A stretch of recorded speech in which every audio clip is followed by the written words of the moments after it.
work a weekend if we really have to, but certainly not going to plan for it. More on that, by the way, in the next webinar when I talk about estimation and the lunacy of planning based on weekend work. Okay, now the little boxes here are the actual number of hours that are expended in a day, and I'll show you later exactly how this is captured, this information, if it's not obvious to you. But basically, what you're doing on a tester by tester basis at the end of the day, each day, you've got some method of gathering up the number of hours. Okay, and that's what's graphed here. Now, let's go ahead and clear that off. Now we've also drawn these dashed lines above and below dotted lines above and below the dashed line, and said basically, if it's inside of this, like these guys are here, then everything's good, and this is normal progress. And then if it's outside, like these guys over here, and these guys, then we need to have some explanation for that. And you can see that we do have little annotations here that explain why the testing became inefficient. Got outside of the sort of the stable, steady state.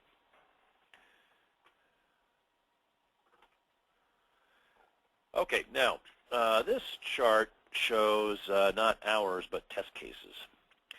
Now I've broken. I've got a set of tests that I'm going to run in this test effort that are shown here, and one of the things I could do is probably somewhere on the order of 550 tests here based on this list, just quick math. But you notice that I'm not showing a graph that says, okay, well, the total number of planned tests is like this, up to 550. Rather, what I've done is I've actually broken them down in each 2-week period. I am referring to as a test pass. And the planned number of tests, cumulative planned number of tests, grows, and then as I start the next pass, I reset. Now, why break it into batches like this? What's the advantage of this thing versus this thing here like that, just graphing on total number of tests? Well, the reason is that